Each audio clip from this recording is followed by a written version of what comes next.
नमस्ते दोस्तों, grow asset पे आप सब लोगों का स्वागत है।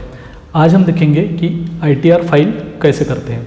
अगर आप गवर्नमेंट एम्प्लॉय हो या फिर अगर आप प्राइवेट एम्प्लॉय हो और आपको ITR फाइल करनी हो तो वो कैसे करते हैं आज हम देखेंगे। यहाँ पे मैं आपको ITR 1 फाइल करके दिखाऊंगा। आपकी रिक्वायरमेंट के हिसाब से हो सकता है आपको कोई और ITR फाइल करना पड़े, लेकिन हम यहाँ पे जो भी सैलरीड पर्सन होता है, प्राइवेट हो या गवर्नमेंट हो, मोस्टली उसे तो ITR 1 ही फाइल करना पड़ता है और वो कौन से कंडीशन में करना पड़ता है हम वो भी देखेंगे। और यहाँ पे मैं लाइव ITR फाइल करके दिखाऊंगा जो कि मेरे एक रिलेटिव का है, तो मैं वो आपके सामने फाइल करूँगा, ठीक है, ताकि आपको पता चले कि क्या क्या और कैसे फाइल करना है। तो चलिए आगे बढ़ते हैं। सबसे पहले हम यहाँ पे देख लेते हैं कि ITR 1 कौन भर सकता है। रेसिडेंट और ऑर्डिनरी रेसिडेंट ऑफ इंडिया। अगर आपकी एक या एक से ज़्यादा इनकम सोर्स है, मतलब अगर आपकी सैलरी है, आपको सैलरी मिलती है और साथ साथ आपकी और भी इनकम सोर्स है, जैसे कि interest income from bank, post office, cooperative society या फिर और कोई इनकम है, जैसे कि जो भी इनकम आपकी बैंक से मतलब FD से, पोस्ट ऑफिस से हो रही है वो इनकम, या फिर आपकी फाइनेंशियल ईयर में कोई डिविडेंड इनकम हो गई हो, या फिर कोई आपकी फैमिली पेंशन है। फैमिली पेंशन मतलब किसी के पति रिटायर हो चुके हो लेकिन उसके बाद उनकी डेथ हो गई हो, तो पेंशन अगर उनको वाइफ को मिल रही है तो वो फैमिली पेंशन कहलाती है, क्योंकि जॉब उनके पति कर रहे थे और उनकी अभी डेथ हो गई है, तो पेंशन तो उनके वाइफ को मिल रही है, तो वो फैमिली पेंशन में काउंट होती है। अगर वैसा है तो आप ये भर सकते हो। अगर आपकी एक ही प्रॉपर्टी है, मतलब आपका एक घर है, तो आप ये भर सकते हो। अगर एक से ज़्यादा घर है आपके तो आपको दूसरा ITR भरना पड़ेगा, तो उसकी लिस्ट आप इनकम टैक्स वेबसाइट पे देख सकते हो। अगर आपकी इनकम 50 लाख से कम है तो आप ये फाइल कर सकते हो। You are not a partner in partnership firm, मतलब कोई भी पार्टनरशिप फर्म में आप पार्टनर नहीं हो तो ये भर सकते हो। अगर पार्टनर होंगे तो आपको दूसरा, मतलब जो भी ITR रहते हैं 2, 3, 4, उसमें से जो भी आपको लागू होता है वो भरना पड़ेगा। You do not have agriculture income more than 5000, अगर आपकी कोई एग्रीकल्चर इनकम है और वो 5000 से कम है तो आप ये भर सकते हो। You do not have deferred tax on ESOP received from eligible startup, अगर जो भी स्टार्टअप है उसमें अगर आप इन्वेस्ट करते हो, उसमें आपको कोई शेयर्स मिले हैं, ठीक है, तो आप ये नहीं भर सकते हो। आपके लिए फिर दूसरा ITR होगा। अगर आपका ये क्राइटेरिया नहीं है तो आप ITR 1 भर सकते हो। अब देख लेते ये भरते हो आपको कौन से डॉक्यूमेंट रिक्वायर है। सबसे पहले तो आपको पैन कार्ड या आधार कार्ड लगेगा, क्योंकि उससे आप लॉगिन कर सकते हो। फॉर्म 16, अगर आप सैलरीड पर्सन हो तो आपका जो एम्प्लॉयर है वो आपको फॉर्म 16 दे देगा, 16A 16B जो भी होता है वो आपको दे देगा, वहाँ से आप देख सकते हो जो भी इंपॉर्टेंट डिटेल्स हैं। उसके बाद है फॉर्म 26AS, इससे हमें ये पता चलता है कि हमारे जो भी FDs है या जो भी हमारे पोस्ट ऑफिस की इन्वेस्टमेंट है उस पर कितना TDS कटा है। अगर ये आपके पास नहीं है तो मैं आपको बता देता हूँ कि ये कैसे डाउनलोड करना है। हम इनकम टैक्स वेबसाइट से ये डाउनलोड करेंगे।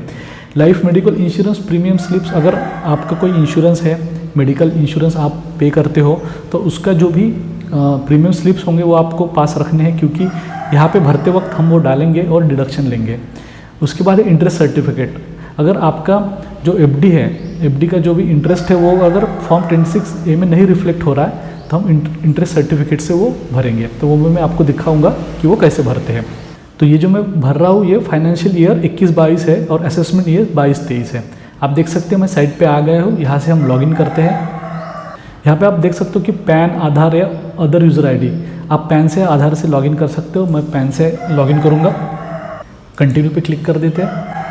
आप देख सकते हो आप लॉगिन हो गए। उसके बाद ये आपको टिक करना है, यहाँ पे पासवर्ड डालना है, ठीक है, और कंटिन्यू करना है।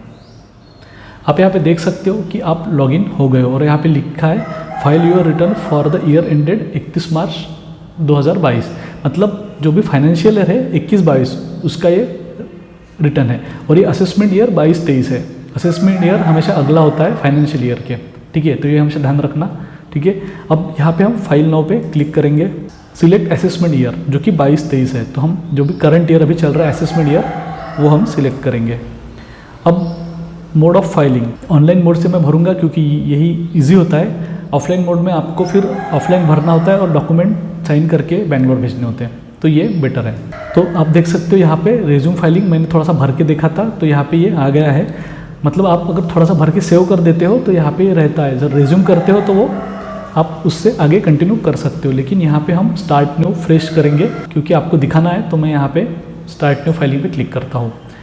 अब आप यहाँ पे देख सकते हो इंडिविजुअल HUF और अदर्स, तो आप इंडिविजुअल हो तो इंडिविजुअल का सिलेक्ट करो। अब आप यहाँ पे देख सकते हो कि आपको नीचे में से कौन सा भरना है, तो यहाँ पे 1 2 3 4 है, तो मैंने बता दिया आपको कि 1 की क्या रिक्वायरमेंट्स है। अगर आप 1 में नहीं बैठते हो तो 2 3 4 जो भी आप साइड पे चेक कर सकते हो, ठीक है। अगर आपको चेक करना है तो यहाँ पे प्रोसीड करके रहता है, आप यहाँ पे पूरा डिटेल्स है ना चेक कर सकते हो। मैं आपको दिखा देता हूँ कि किन किन कंडीशन में आप ITR 1 आपको भरना है, किन कंडीशन में 2 3 और किन कंडीशन में 4 भरना है, ठीक है। तो हम यहाँ पे ITR 1 सिलेक्ट करते हैं और प्रोसीड विद ITR 1। यहाँ पे भी आप देख सकते हो जो भी इसकी रिक्वायरमेंट्स होती है, ठीक है। प्रोसीड विद ITR 1 करते हैं, ठीक है। गेट स्टार्ट पे क्लिक करते हैं अभी हम। तो आप यहाँ पे देख सकते हो कि यहाँ पे ऑप्शन दिए हैं taxable income is more than basic exemption limit. अगर आपकी टैक्सेबल इनकम बेसिक लिमिट के ज़्यादा है तो आप ये सिलेक्ट कीजिए, या फिर आपका कोई और रिक्वायरमेंट है जिसके लिए आप ये भर रहे हो, जैसे यहाँ पे दिया है तो आप ये टिक कर सकते हो। या फिर नहीं है, अगर आप नील रिटर्न भर रहे हो तो आप अदर टिक कर सकते हो। लेकिन मेरे केस में टैक्सेबल इनकम है इसलिए मैं ये सिलेक्ट करता हूँ और फिर कंटिन्यू पे क्लिक करेंगे। ये इनकम टैक्स वेबसाइट आपका कुछ डाटा फेच करके, मतलब आपके पैन से यहाँ पे ऑटोमेटिक ऐड कर देगी, ठीक है। तो इसका मैसेज है, हम ओके पे क्लिक कर देते हैं। अब आप यहाँ पे देख सकते हो कि मेरी कुछ इनकम पहले से यहाँ पे आके है, जो भी टैक्स पेड किया है वो पहले से आके है। तो ये कैसे आया, ये इनकम टैक्स डिपार्टमेंट हम जो भी पैन होता है पैन से डाटा फेच करती है और यहाँ पे दिखाती है, ठीक है। और जो नहीं रहता है वो हमें डालना होता है। तो चलिए शुरू करते हैं। सबसे पहले पर्सनल इन्फॉर्मेशन, ठीक है। आप यहाँ पे देख सकते हो नाम, डेट ऑफ बर्थ, सब कुछ आपका डिटेल में, ठीक है, जो कि पैन से होता है, पैन या आधार से। उसके बाद कॉन्टैक्ट डिटेल्स आप देख सकते हो जो कि मैंने अभी हाइड कर दिए हैं। नेचर ऑफ एम्प्लॉयमेंट, ठीक है, अगर आप कौन से हो, सेंट्रल हो, स्टेट हो, पब्लिक सेक्टर हो, प्राइवेट हो, अदर्स, अगर आप प्राइवेट सेक्टर हो तो अदर्स सिलेक्ट कर सकते हो, ठीक है। तो मैं यहाँ पे सिलेक्ट कर देता हूँ अदर्स, जो कि प्राइवेट सेक्टर में आते हैं। यहाँ पे देख सकते हो फाइलिंग सेक्शन, हम 139(1) फाइल कर रहे हैं। अगर आप रिवाइज रिटर्न फाइल कर रहे हो तो आपको ये सिलेक्ट करना है, आपको ये लागू नहीं होता है। अगर आप फ्रेश पहली बार भर रहे हो तो ये सिलेक्ट कीजिए। इसके बाद आप यहाँ पे देख सकते हो are you opting for new tax regime under section 115 BAC। नया टैक्स रेजिम जो है क्या आप उसके हिसाब से भरना चाहते हो, तो मैं यहाँ पे नो कर देता हूँ, क्योंकि नया जो टैक्स रेजिम है उसमें क्या है कि आपको जो डिडक्शंस है वो नहीं मिलते हैं। वहाँ पे टैक्स स्लैब थोड़ा कम है लेकिन डिडक्शंस नहीं मिलते। क्योंकि मुझे डिडक्शंस लेने हैं तो मैं पुराने फॉर्मेट से ही भरूँगा, वहाँ पे आप डिडक्शंस ले सकते हो। अब यहाँ पे बैंक डिटेल है, आपके जो भी बैंक है आप यहाँ पे ऐड कर सकते हो और उसको आपको वैलिडेट करना है। जैसे यहाँ पे आप देख सकते हो वैलिडेट हो क्या है। अगर कोई भी आपका रिफंड बनता है तो इसमें से कोई भी बैंक में आ जाएगा। जैसे ये ऐड किया मैंने पर ये वैलिडेट नहीं है तो आपको यहाँ से करना है वो प्री वैलिडेट। तो आप यहाँ पे, तो मैं यहाँ पे एक बैंक टिक, कौन सा भी आप टिक कर सकते हो, जैसे ये हो गया, ये हो गया। तो मैं ये वाला है ये जो टिक रखता हूँ, मतलब अगर रिफंड होगा तो यहाँ पे आ जाएगा, ठीक है। मेरे केस में तो कोई है नहीं, लेकिन अगर आपके केस में कोई होगा तो यहाँ पे आपको मिल जाएगा। इसके बाद हम कंफर्म पे क्लिक करते हैं। अब देख सकते हो यहाँ पे ग्रीन टिक आ गया, ये मतलब ये कंफर्म हो गया। अब हम ग्रॉस टोटल इनकम पे क्लिक करते हैं और यहाँ पे अपनी इनकम डालते हैं। अब यहाँ पे जैसे कुछ क्वेश्चंस आ गए कि are you eligible to claim exemption respect of expenditure income on cost of travel, जो भी है, मतलब आपके जो भी ट्रैवल एक्सपेंडिचर है ये आप क्लेम करते हो क्या। मेरे केस में नहीं है तो मैं नो कर देता हूँ। आप ये थोड़ा सा पढ़ लेना।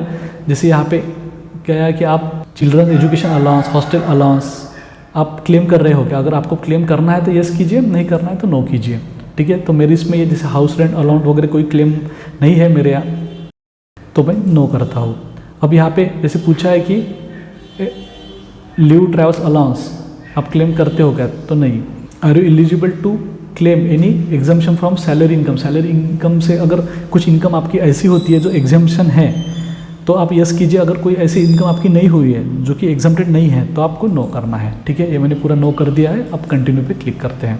अब यहाँ पे आप देख सकते हो आपको ग्रॉस सैलरी डालनी है और यहाँ पे सब सेशंस ऐड होके, तो आपको यहाँ पे एडिट पे क्लिक करना है और यहाँ पे salary as per section 17A, ठीक है। आपको यहाँ पे जो भी सैलरी है, जो फॉर्म 16 मैंने बोला था, जो भी आपके एम्प्लॉयर ने आपको इशू किया है, वहाँ पे जो आपकी ग्रॉस सैलरी है वो आपको डालनी है, ठीक है। तो मैं डाल देता हूँ, ठीक है। अब देखो मैंने यहाँ पे जैसे सैलरी डाल दी तो ये अपने आप यहाँ पे कुछ होगा तो आप डाल सकते हो, नहीं तो फिर ये ब्लैंक छोड़ सकते हो आप। ये कंट्री भी आपको यहाँ पे कुछ सिलेक्ट नहीं करना है, आप यहाँ पे इसको ब्लैंक छोड़ सकते हो। अब यहाँ पे लेस मतलब कोई आपके जो अलाउंसेस है वो यहाँ से आप माइनस कर सकते हो, मतलब जो भी आपको डालना है, आपको जो लगता है कि वो एग्जम्प्टेड है, ठीक है। जैसे आपको कोई LTC मिली हो या फिर जो भी यहाँ पे आप नाम देख सकते हो कि जो अलाउंस आपको मिले तो उसकी वजह से आपकी इनकम और बढ़ जाएगी, ठीक है, और टैक्स बहुत ज़्यादा लगेगा, तो इसलिए आपको एग्जम्पशन दिया है। मान के चलो आपको कोई LTC की अमाउंट मिलती हो तो इसमें वो ऐड हो जाएगी और टैक्स बहुत ज़्यादा दिखेगा, तो आपको ये केयरफुली डालना है। अगर आपको LTC है तो आप यहाँ पे LTC सिलेक्ट कीजिए और यहाँ पे डालिए। मेरे केस में नहीं है तो मैं नहीं करता हूँ, क्योंकि जो यहाँ पे डालोगे आप अमाउंट वो इसमें से डिडक्ट हो जाएगी, तो टैक्स कम हो जाएगा, नहीं तो आपको फालतू में ज़्यादा टैक्स लगेगा। तो मेरे केस में ये नहीं है इसलिए मैं नहीं डालता हूँ। यहाँ पे जैसे अगर कोई income claim under section 89A के अंडर आप क्लेम करते हो तो आप यहाँ पे डाल सकते हो।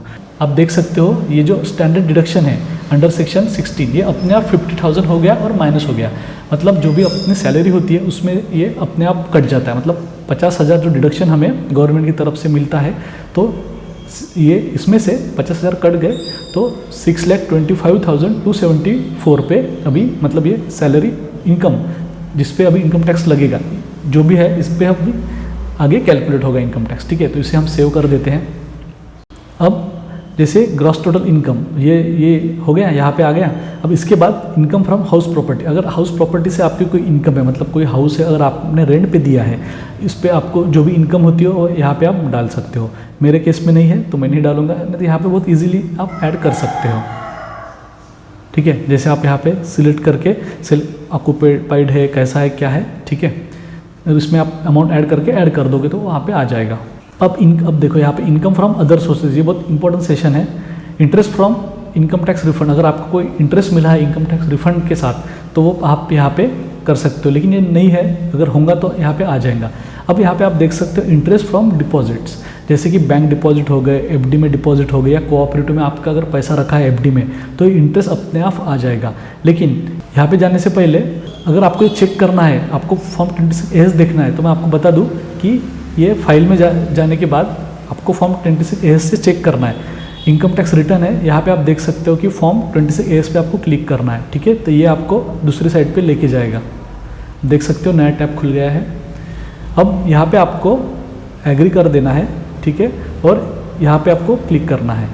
यहाँ पे क्लिक करने के बाद आप फाइनेंशियल ईयर जो भी है अपना असेसमेंट ईयर 22-23 सिलेक्ट कर लीजिए, व्यू HTML और डाउनलोड पे क्लिक करके एक्सपोर्ट एट PDF कर देना है। तो मैं आपको दिखा देता हूँ कि ऐसे एक PDF आपके पास आ जाएगी जहाँ पे आप देख सकते हो कि जैसे आपके एम्प्लॉयर जो भी होगा उसने जो भी TDS काटा होगा तो ये यहाँ पे दिख जाएगा। आप देख सकते हो कि ये एम्प्लॉयर है, यहाँ पे मैंने हिडन कर दिया है नाम, तो देख सकते हो कि उन्होंने 14,500 रुपये TDS मेरा काटा है। और यहाँ पे देख सकते हो कि बैंक ऑफ महाराष्ट्र में जो भी FD है उस पर भी मेरा इंटरेस्ट क्रेडिट हुआ है, लेकिन TDS नहीं कटा है। TDS इसलिए नहीं कटा है क्योंकि 40,000 से कम है, अगर 40,000 से ज़्यादा इंटरेस्ट रहता था तो TDS कटता था, ठीक है। तो यहाँ पे हम देख सकते हैं कि हमारा इतना इंटरेस्ट बना है, यहाँ पे इतना TDS कटा है।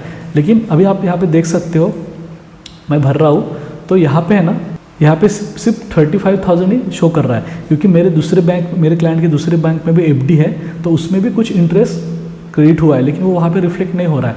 तो हमें क्या करना है, जो मैंने जैसे आपको बताया इंटरेस्ट सर्टिफिकेट आपको बैंक से लेना है, तो मैंने जो इंटरेस्ट सर्टिफिकेट लिया है उससे मुझे पता चला है कि मेरा कितना इंटरेस्ट क्रेडिट हुआ है। तो यहाँ पे मेरे को एडिट करना पड़ेगा, क्योंकि यहाँ पे पूरा बराबर देखे नहीं है, मतलब रिफ्लेक्ट नहीं हो रहा है।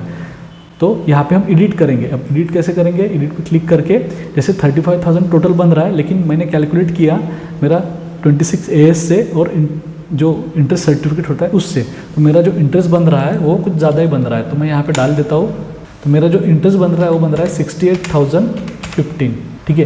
तो वहाँ पे कम दिखा रहा था, लेकिन जो कुछ अमाउंट हो सकती है कि 26A में रिफ्लेक्ट ना हो, तो हमें लेकिन वो डालना है। तो मेरा जो भी इंटरेस्ट बन रहा था, जो भी FD थी उस पर इंटरेस्ट इतना बन रहा था, ठीक है। तो हम इसमें ऐड कर देंगे। अब आप यहाँ पे देख सकते हो कि ये इंटरेस्ट इतने ऐड हो गया है। अब यहाँ पे interest from saving bank account, ठीक है, आपके जितने भी सेविंग बैंक है 1, 2, 3 जितने भी है, तो उसमें साल भर में जितने आपको इंटरेस्ट मिला है तो वो यहाँ पे आपको दिख जाएगा। तो मेरे केस में ये ठीक है, अगर आपके केस में नहीं है तो आप यहाँ से एडिट कर सकते हो, और कम है ज़्यादा है जो भी है आप कर सकते हो, ठीक है। मेरे केस में ये बराबर है तो मैं इसे सेव कर देता हूँ। अब यहाँ पे आप देख सकते हो कि जो भी इंटरेस्ट फ्रॉम डिपॉजिट है 68,015 आ गया, इंटरेस्ट फ्रॉम सेविंग बैंक है 18,000 आ गया, टोटल हो गया 86,417।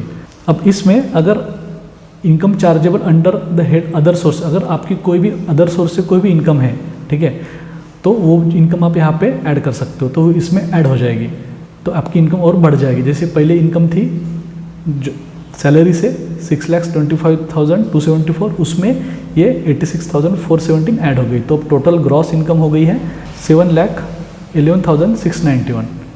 ठीक है, अब यहाँ पे पूछा है एग्जम्प्ट इनकम, अगर आपकी कोई भी ऐसी इनकम होती है जो एग्जम्प्ट है, ठीक है, जो कि इसमें नहीं आती है, तो वो आप यहाँ पे ऐड कर सकते हो, नहीं तो आप वो छोड़ देना, इसको कंफर्म कर देना। फिर अब देख सकते हो 2 कंफर्म हो गए। अब है टैक्स डिडक्शन, मतलब हम अब जो भी हमने एफडीज किए हैं या फिर जो भी हम अभी डिडक्शन लेंगे हम यहाँ से लेंगे। अगर आपने यहाँ पे पूछ रहा है कि आपने कोई डोनेशन पेड किया है, नहीं किया है, आप यहाँ पे पढ़ लेना। जब आपने कोई साइंटिफिक रिसर्च या रूरल डेवलपमेंट को डोनेशन दिया है, अगर दिया है तो आप यस कर सकते हो और उसका क्लेम ले सकते हो, लेकिन मेरे केस में नहीं है तो मैं नो कर दूंगा। Are you eligible to claim under section 80GG, अगर आपको ये सेक्शन नहीं समझते तो आप यहाँ पे क्लिक करके पढ़ भी सकते हो। जैसे कि हाउस रेंट अलाउंस हो गया, ये आप क्लेम कर सकते हो। आप अब यहाँ से आप देख सकते हो कि अंडर सेक्शन 80C में आप कौन सा क्लेम ले सकते हो, तो लाइफ इंश्योरेंस प्रीमियम जो भी आपने पेड किया है, या पब्लिक प्रोविडेंट फंड में जो भी पैसे दिया है, या फिर 5 ईयर टैक्स सेविंग एफडी में किया है, तो वो क्लेम आप यहाँ से कर सकते हो। जैसे मैंने आपको बोला था कि आपके पास इंश्योरेंस, आपको जो भी प्रीमियम पेड किया है इसके आपको स्लिप्स रखने हैं, तो मेरे केस में ये वाला है 80C, तो मैं यस करता हूँ। ठीक है, और यहाँ पे आपको अमाउंट डालना है। तो मेरे केस में मैंने जो भी ELSS में जो अमाउंट डाली थी वो है 1,50,000, तो ये 1,50,000 तक की ही लिमिट होती है, उससे ज़्यादा आप क्लेम नहीं कर सकते। तो मेरे इसमें 1,50,000 की मैं लिमिट यहाँ पे डालूंगा, क्योंकि मैंने ELSS में 1,50,000 मेरे क्लाइंट्स ने डाले हैं, तो मैं ये क्लेम कर सकता हूँ। उसके बाद pension scheme for central government, ये तो लागू ही नहीं होता है।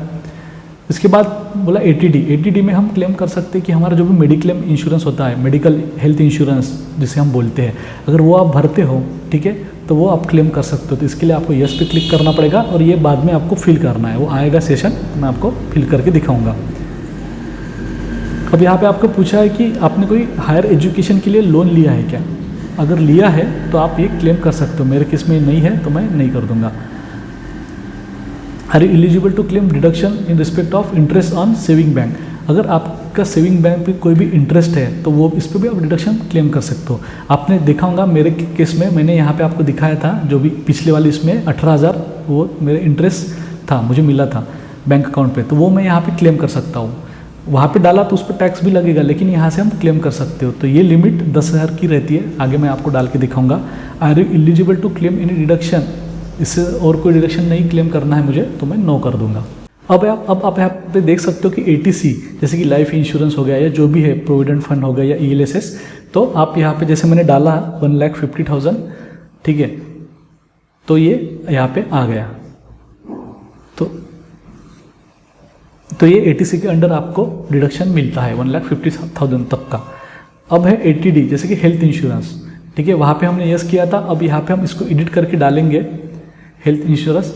यहाँ पे आपको पूछा है कि आपके इसमें कोई सीनियर सिटीजन है क्या, तो हमारे इसमें नहीं है, ठीक है, तो हम नो कर देंगे और ये टैब ओपन हो जाएगा। अब हेल्थ इंश्योरेंस की जो भी आपने प्रीमियम पेड किया है वो आपको यहाँ पे डालना है, तो मैं यहाँ पे डाल देता हूँ 17,700 मेरे इसमें मैंने हेल्थ इंश्योरेंस पेड किया है, ठीक है। अब यहाँ पे कोई आप क्लेम कर रहे हो क्या, तो ये नहीं है तो आप इसे कुछ मत कीजिए, ठीक है। ये हो गया 17,700, तो यहाँ पे सेव कर देंगे हम इसे। अब देख सकते हो कि 2 सेशन यहाँ पे ऐड हो गए हैं, ठीक है। अब नीचे हमने कोई भी यस नहीं किया था इसलिए ये सब बंद है। अब यहाँ पे आप देख सकते हो कि 1,67,700 की डिडक्शन हमने क्लेम किया है। ये वार्निंग इसलिए दे रहा है क्योंकि जो भी हमारा जो एम्प्लॉयर है उसने जो भी TDS काटा है इसके हिसाब से ये मैच नहीं हो रहा। वो इसलिए नहीं हो रहा क्योंकि कुछ जो इन्वेस्टमेंट है हमने बाद में किए हैं जो एम्प्लॉयर को नहीं पता है, इसलिए ये मिसमैच हो, मतलब यहाँ पे वार्निंग आ रही, तो आप इसे इग्नोर कर सकते हो, ठीक है। अब 1,67,700 का डिडक्शन हम क्लेम कर रहे हैं, तो हम कंफर्म कर देंगे। अब 3 सेशन कंफर्म हो गए हैं, ये आपकी ग्रॉस सैलरी है, इसमें से इतना डिडक्शन हो गया। अब ये है टैक्स पेड, मतलब ये TDS है जो कि एम्प्लॉयर ने, मतलब आप जो जहाँ भी जॉब कर रहे हो उन्होंने अगर काटा है तो यहाँ पे आप दिख जाएगा। तो मेरे केस में जैसे कि TDS जो कि सैलरी इनकम पे है, ये 14,576 रुपये ये पहले काट लिए हैं, ठीक है। तो ये मेरे को देने नहीं है, पहले काट लिए हैं, तो वो माइनस हो जाएंगे। तो मैं यहाँ पे कंफर्म कर दूंगा। आप देख सकते हो 4 सेशन कंफर्म हो गए। अब यहाँ पे टैक्स लायबिलिटी 22,150 बन रही है, ठीक है। अब इसे देख लेते हैं हम। अब यहाँ पे आपको पूरा दिख जाएगा, जैसे कि इतना इनकम हमने ग्रॉस इनकम थी, इसमें से डिडक्शंस माइनस हो गए, तो इनकम हो गई है नेट इनकम 5,43,000। इस पे इतना टैक्स स्लैब बन रहा है। आप यहाँ पे देख सकते हो कि जैसे 5 लाख तक की जो होती है लिमिट, 2.5 लाख से 5 लाख तक की, उस पर 5% लगता है जो कि 12,500 होता है। और उसके बाद 5 लाख से 10 लाख तक के बीच में जो टैक्स लगता है वो 20% लगता है, क्योंकि 10% नहीं लगता, 20 लगता है। तो वो हो गया 8,798 रुपये, ठीक है। तो इतना लगा है और ये बना है 21,298। अब इस पर जो भी मिलेगी, जैसे अभी इस पर हेल्थ एंड एजुकेशन से 4% लगा है, तो ये होगा 22,150, ठीक है। अब इसमें से जो हमने TDS पेड किया है हमने 14,000, वो माइनस हो जाएंगे, लेकिन वो आगे वाले स्टेप में होगा, ठीक है। तो ये हो गया 22,150। आप यहाँ पे चेक कर सकते हो जो भी है, बाकी का इंटरेस्ट वगैरह कुछ नहीं लगा है, ठीक है। तो ये हम कंफर्म कर देते हैं। तो ये हो गया कंफर्म। अब देखो यहाँ पे टैक्स 22,150 लगा है, 14,000 हमने पेड किया है, तो ये इसमें से माइनस हो जाएगा आगे वाले प्रोसेस में, ठीक है। तो मैं प्रोसीड करता हूँ। तो देख सकते हैं you need to make a payment of 7,570। क्यों लग रहा है? क्योंकि ये इसमें से माइनस हो गया। आप यहाँ पे क्लियरली देख सकते हो पूरा कि ग्रॉस इनकम इतनी थी, इसमें से ये वाली डिडक्शंस माइनस हो गए, तो नेट इनकम इतनी बनी, ठीक है। इस नेट इनकम पे इतना टैक्स लगा मुझे, ठीक है, क्योंकि मैंने इतना टैक्स पहले ही पेड कर दिया था 14,000, तो वो इसमें से माइनस हो गया और अभी मेरे को पेड करना है 7,570, ठीक है। तो अगर आपको चेक करना है तो आप चेक कर सकते हो या पे लेटर भी कर सकते हैं। मेरे किस में मैं अभी इसको पेड कर दूंगा। तो आपको यहाँ पे अभी बैंक सिलेक्ट करना है, आपकी कौन सी बैंक है। तो मेरी जो भी बैंक है इसमें से आएंगी, तो मैं यहाँ पे सिलेक्ट करता हूँ। जैसे आप यहाँ पे देख सकते हो कि यहाँ पे जैसे टैक्स अप्लीकेबल में ये पहले से सिलेक्ट हो गया है, ये कोई सिलेक्ट हो नहीं रहा। Income tax other than companies, ठीक है, और payment of tax self assessment tax. इसे सेल्फ असेसमेंट टैक्स इसलिए बोला जाता है क्योंकि हम खुद भर रहे हैं, जो भी बचा हुआ टैक्स है हम खुद भर रहे हैं, तब उसे सेल्फ असेसमेंट टैक्स कहा जाता है, ठीक है। तो ये नेट बैंकिंग से अगर आपको भरना है तो आप नेट बैंकिंग या फिर डेबिट कार्ड आप सिलेक्ट कर सकते हो। तो ये पेमेंट करने के बाद मैं आपको आगे की प्रोसेस दिखाता हूँ। तो दोस्तों हम लोगों ने ऑनलाइन पेमेंट कर दिया है जो टैक्स हमको बन रहा था, और आप देख सकते हो कि यहाँ पे ऐसा एक चालन जनरेट होता है, ठीक है। ये इनकम टैक्स पेड का चालन है, हमने 7,570 पेड किए थे। आप यहाँ पे देख सकते हो, यहाँ पे कोड भी लिखे कि सेल्फ असेसमेंट टैक्स, और ये जो डिटेल्स है ये अभी हमारे काम की है। BSR कोड, चालन नंबर, डेट, ये अभी काम आएगा। तो हमने ये जो चालन हमने जनरेट हुआ है ये हमें वहाँ पे डालना होता है। तो हम इनकम टैक्स पे साइट पे चलते हैं। अब यहाँ पे आप देख सकते हो कि सारे टिक कन्फर्म है। मैं प्रोसीड करूँगा तो फिर से पेमेंट का ऑप्शन आ जाएगा, मैं दिखा सकता हूँ आपको। ये देखो फिर से पे नाउ आ गया। तो ये अभी मतलब अभी कैसे जाएगा ये, हमने तो पेमेंट तो कर दिया। तो हमें क्या करना है, अभी इसकी जो हमें चालान डिटेल है वो यहाँ पे भरना है, और ये 0 होना चाहिए। ये जब तक 0 नहीं होगा हम तब तक आगे नहीं बढ़ सकते। तो ये 0 कैसे करेंगे, क्योंकि 14,000 तो हमने पहले पे किया था और रिमेनिंग अब हमने पे कर दिया है। तो हमें ये डिटेल्स यहाँ पे डालनी है। तो कहाँ जाएंगे, हम टैक्स पेड में जाएंगे। यहाँ पे आप देख सकते हो नीचे सेल्फ असेसमेंट टैक्स, जो कि हमने चालान पे भी देखा था, ठीक है। सेल्फ असेसमेंट टैक्स हमने भरा है, तो शो डिटेल में जाएंगे और यहाँ पे जो डिटेल है चालान से वो ऐड कर देंगे। तो इसके लिए आपके साथ आपका चालान होना ज़रूरी है। अब यहाँ पे इसने मांगा है BSR कोड, ठीक है। तो हम देख लेते हैं BSR कोड हमारा क्या है। हमारा BSR कोड 0014431। तो हम ये यहाँ पे डाल देते हैं, ठीक है। सीरियल नंबर ऑन चालन, तो ये कोड यहाँ पे रहता है, वो भी हम डाल देंगे। आप देख सकते हो चालान का जो नंबर है ये 5 डिजिट का होता है, 08193। डेट ऑफ डिपॉजिट हमने अभी अभी पेमेंट किया है, तो आज की डेट है। अगर आपके केस में आप बाद में कभी कर रहे होंगे तो जिस डेट आपने पेमेंट किया है यहाँ पे डेट आ जाएंगी, डेट ऑफ चालन। तो ये हमें यहाँ पे डेट आ जाएंगी, जो भी डेट ऑफ चालन होती है ये हमें डालनी होती है। तो आज की डेट है 20/7/2022, तो हम यहाँ से चूज़ कर लेंगे। तो ये आगे 20/7/2022। ठीक है। और यहाँ पे हम अमाउंट डालेंगे, हमने जितने भी रुपए का टैक्स पेड किया है हम वो अमाउंट यहाँ पे डाल देंगे। हम देख सकते हैं हम लोगों ने 7570 का टैक्स पेड किया है, 7570, ठीक है। ठीक है, अब हम इसे ऐड कर देते हैं। ठीक है, ये यहाँ पे ऐड हो गया, आप देख सकते हो ये, और ये अभी ऐड हो गया। ठीक है, अब हम कंफर्म कर देते हैं इसको। तो अब देख सकते हो यहाँ पे 22,100 आ गया है। तो हम इसे प्रोसीड करते हैं। अब देख सकते हो you need to make a payment of 0। ठीक है, अब देख सकते हो अमाउंट पेबल 0 आ गया। तो ये 0 होना बहुत ज़रूरी है। ठीक है, तब नहीं तो तब तक आपका रिटर्न, अभी देखो यहाँ पे रिव्यू रिटर्न आ गया, नहीं तो यहाँ पे पे नाउ का बटन आते रहेगा। ठीक है, जब तक आप ये चालान पेड करके जो डिटेल्स नहीं डालते तब तक ये रिव्यू रिटर्न का बटन नहीं आएगा। ठीक है, तो आप यहाँ पे डाल सकते हो। आप यहाँ पे देख सकते हो 22,150 है, हमने 146 किया है, तो वो राउंड फिगर हो जाता है, मतलब इतना ही हमको मंगा था, हमने उतना पेड कर दिया, और ये 0 होना इंपॉर्टेंट है। अब यहाँ पे देख सकते हो कि आपको 0 पेमेंट करना है और रिव्यू रिटर्न भी आ चुका है। तो हम रिटर्न रिव्यू करेंगे अभी। तो अभी आप यहाँ पे देख सकते हो कि प्लेस की जगह आपका जो IP एड्रेस है वो ऑटोमेटिक उठा लेगा, और यहाँ पे आपका नाम और सन ऑफ डॉटर ऑफ जो भी है उसका नाम रहेगा। यहाँ पे सेल्फ और यहाँ पे पैन नंबर रहेगा। ठीक है, तो हमें यहाँ पे टिक कर देना है, आपका नाम एक बार चेक कर लेना। ठीक है, अगर आपका रिटर्न कोई टैक्स प्रिपेयर अगर भर के दे रहा है तो वो अपनी आइडेंटिफिकेशन जो भी है यहाँ पे डालेगा। अगर आप खुद भर रहे हो तो आपको ये भरने का कोई ज़रूरत नहीं है। अब यहाँ पे आप देख सकते हो कि प्रीव्यू, प्रोसीड टू प्रीव्यू, इस पर हम क्लिक करते हैं। ठीक है, तो यहाँ पे ये पूरा हमें प्रीव्यू दिखा देगा। ठीक है, तो आप यहाँ पे पूरा डिटेल्स चेक कर लेना एक बार अपनी, कि जो भी सही है या नहीं। हम देख लेते हैं।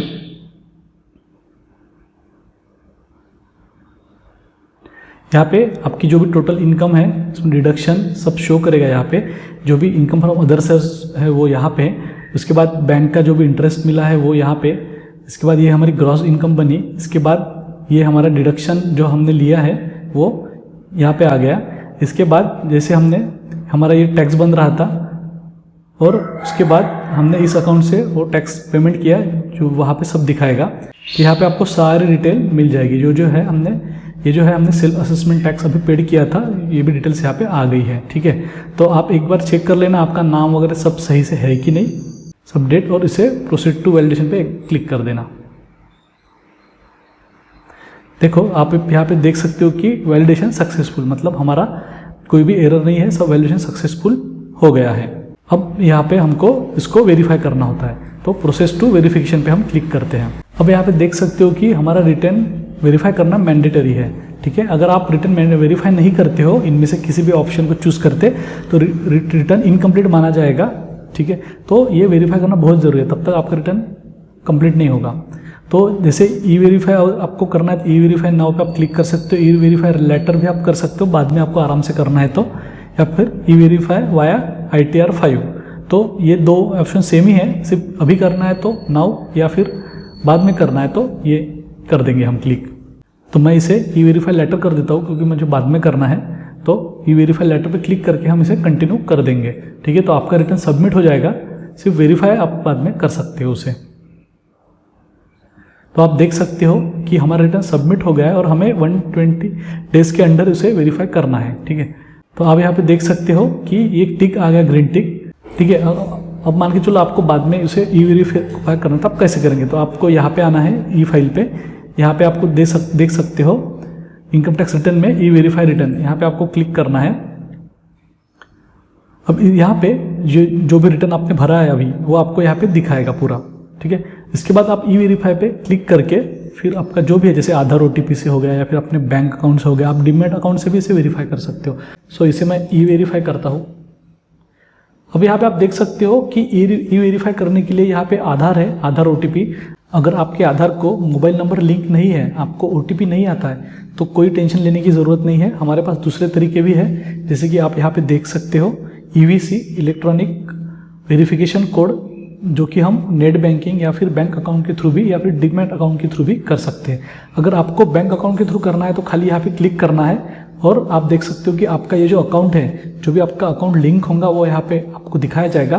फिर आप कंटिन्यू पे क्लिक करोगे तो जो अकाउंट लिंक है बैंक अकाउंट, उसमें जो मोबाइल नंबर लिंक है उस पर एक OTP आएगा, वो यहाँ पे आपको डालना है और सबमिट कर देना है, आपका ई-वेरीफाई हो जाएगा। लेकिन हम नेट बैंकिंग के थ्रू करते हो, और वो कैसे करते हैं मैं आपको दिखाऊंगा। मैं बैंक ऑफ महाराष्ट्र की इससे आपको करके दिखाऊंगा। इसके लिए आपको आपके अकाउंट में लॉगिन करना है, फिर यहाँ पे माय अकाउंट टैब है, उस पर क्लिक करना है आपको। फिर यहाँ पे नीचे आप देख सकते हो log in to e filing form 26AS, यहाँ पे आपको क्लिक करना है। यहाँ पे आपका पैन सिलेक्ट होगा, नीचे में आप अपना जो भी बैंक अकाउंट है वो सिलेक्ट करेंगे और इसे सबमिट कर देंगे। आप देख सकते हो कि हम अपने इनकम टैक्स के पोर्टल पे रिडायरेक्ट हो गए हैं। फिर हम फाइल में जाएंगे अब यहाँ पे और यहाँ से ई वेरीफाई पे क्लिक कर देंगे और इसे अब ई वेरीफाई करेंगे थ्रू नेट बैंकिंग और उसे कंटिन्यू करेंगे। तो आप देख सकते हो मेरा रिटर्न ई वेरीफाई हो गया है। वो इसलिए हुआ क्योंकि मैंने जिस बैंक से मुझे ई वेरीफाई करना था वहाँ से मैंने लॉगिन किया, फिर वहाँ से अप्लाई सबमिट किया, तो मैं यहाँ पे रिडायरेक्ट हुआ। आप देख सकते हो यहाँ पे रिटर्न ई वेरीफाइड सक्सेसफुली। ठीक है, अभी ये सक्सेसफुली ई वेरीफाई हो गया है। हम डैशबोर्ड पे चल के देखते हैं। आप देख सकते हो कि यहाँ पे ग्रीन टिक आ गया है, अभी ये प्रोसेसिंग में है। ITR फाइल करने की जो प्रोसेस है वो पूरी हो गई है। तो दोस्तों आज हमने देखा कि हम रिटर्न जो ITR 1 है वो कैसे फाइल करते हैं। उसके बाद हमें जो टैक्स वाला रिटर्न है वो भी फाइल करके मैंने आपको दिखाया कि टैक्स कैसे पेड करते हैं। उसके बाद उसकी चैलेंज डिटेल्स कैसे डालते हैं और उसे सबमिट कैसे करते हैं। आशा करता हूँ कि आपको सब समझ में आया होगा। अगर आपको जो भी डाउट है आप नीचे कमेंट कर सकते हो। ऐसे जानकारी के लिए और फाइनेंस के बारे में सीखने के लिए ग्रो एसेट चैनल सब्सक्राइब कीजिए।